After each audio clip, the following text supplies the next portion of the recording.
आपण सगळेच घराचं स्वप्न बघतो आणि त्यासाठी 20-25 वर्षांचं होम लोन पण घेतो. पण विचार करा, हेच मोठं कर्ज फक्त 10 वर्षांत फेडता आलं तर, आणि तेही तुमचा EMI न वाढवता. हो, हे खरं आहे. हो, हे नक्कीच शक्य आहे. आज आपण एक इतकी सोपी आणि जबरदस्त प्लॅन समजून घेणार आहोत, जी 20 वर्षांचं गृहकर्ज फक्त आणि फक्त 10 वर्षात संपवायला मदत करेल. नाही, यात कोणतीही जादू नाहीये. हे आहे स्मार्ट फायनान्शियल प्लॅनिंगचं एक सोपं गणित, जे अशक्य वाटणारं टार्गेट अगदी शक्य करून दाखवतं. चला तर मग बघूया यामागचं लॉजिक काय आहे. हे सिम्पल मॅथ्स काम कसं करतं. आत्ता ही स्लाइड जरा नीट बघा, कारण इथेच या संपूर्ण प्लॅनचं रहस्य आहे. एका बाजूला आपलं होम लोन आहे, ज्याचं व्याज आहे 8 ते 9%, आणि दुसऱ्या बाजूला आहे आपली गुंतवणूक म्युच्युअल फंड, जिथे आपल्याला साधारणपणे 12 ते 15% परतावा मिळू शकतो. हा जो फरक आहे व्याजाच्या दरातला, हाच आपला खरा गेम चेंजर आहे. या टेक्निकला लोन ऑफसेट इन्व्हेस्टिंग मॉडेल असं म्हणतात. आता हे नाव जरा अवघड वाटेल, पण याचा अर्थ खूप सोपा आहे. आपण आपल्या गुंतवणुकीला कर्जाच्या व्याजापेक्षा जास्त वेगाने वाढवतो. यामुळे काय होतं? कर्जाच्या बाजूला एक समांतर संपत्ती उभी राहते, जी आपलं कर्ज वेळेच्या खूप आधीच फेडून टाकते. ठीक आहे, तर मग आता बघूया की ही 10 वर्षांची जबरदस्त योजना प्रत्यक्षात राबवायची कशी. या योजनेचे फक्त 4 सोपे नियम आहेत. 1. आपला रेग्युलर EMI वेळेवर भरायचा. 2. त्यासोबतच एक गुंतवणूक EMI म्हणजे एक SIP सुरू करायची. 3. वर्षाला जो काही बोनस किंवा अतिरिक्त पैसा मिळेल तो थेट ह्या गुंतवणुकीत टाकायचा.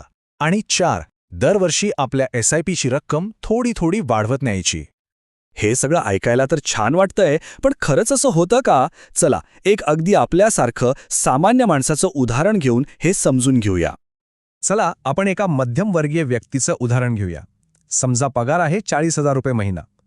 त्यांनी 30 लाखांचं होम लोन घेतलं आहे 8.5% व्याजाने. त्यांचा EMI जातोय 26,000 रुपये. आता यासोबत त्यांनी दर महिन्याला फक्त 7,000 रुपयांची एक SIP सुरू केली, आणि दरवर्षी ती ही SIP फक्त 10%नी वाढवणार आहेत. आपण अपेक्षा धरूया की म्युच्युअल फंडतून त्यांना 12% रिटर्न मिळतील. आणि आता बघा 10 वर्षानंतरचा चमत्कार. या स्लाइडवर तुम्हाला दिसेल की 10 वर्षानंतर शिल्लक कर्जाची रक्कम आहे साधारण 16 लाख रुपये, आणि त्याचवेळी आपल्या SIP गुंतवणुकीतून जमा झालेली रक्कम आहे तब्बल 14 लाख रुपये. बघा, आपण आपल्या ध्येयाच्या किती जवळ आलो आहोत. आता फक्त 2 लाखांचा एक छोटासा गॅप राहिला आहे. हा फरक तर वर्षाला मिळणाऱ्या बोनसमधून किंवा इतर सेव्हिंग्जमधून अगदी सहज भरून निघतो. आणि अभिनंदन, आपलं 20 वर्षांचं कर्ज फक्त 10 वर्षांत फिटून गेलं. पण थांबा, या सगळ्याचा सगळ्यात मोठा फायदा कोणता झाला माहीत आहे? आपण व्याजापोटी जाणारे जवळजवळ 18 ते 20 लाख रुपये वाचवले आहेत. विचार करा, या पैशात आपण दुसरं काय काय करू शकलो असतो. ही आहे खरी बचत. तर मग आता तुम्हालाही हे करायचं असेल तर त्यासाठी एक ठोस ॲक्शन प्लॅन हवा, बरोबर? चला तर बघूया. ही आहे तुमची 10 वर्षांची ब्लूप्रिंट. 1. EMI नियमित भरा. 2. तुमच्या EMIच्या 20 ते 30% रकमेची एक SIP सुरू करा. 3. दरवर्षी ही SIP 10 ते 20%नी वाढवा. 4.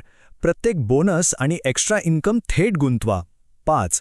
तुमची गुंतवणूक फ्लेक्सी कॅप, मिड कॅप अशा चांगल्या फंडांमध्ये करा. आणि सगळ्यात महत्त्वाचं, दरवर्षी या प्लॅनचा आढावा घ्या आणि आपलं 10 वर्षांचं ध्येय डोळ्यासमोर ठेवा. एक गोष्ट कायम लक्षात ठेवा, जेव्हा तुमची गुंतवणूक तुमच्या कर्जापेक्षा जास्त वेगाने धावते, तेव्हा विजय तुमचाच असतो. कर्ज लवकर संपवून जे आर्थिक स्वातंत्र्य मिळतं ना, त्याची तुलना कशाशीच होऊ शकत नाही. ही फक्त पैशांची बचत नाही, तर ही आहे वेळेची आणि मानसिक शांतीची कमाई.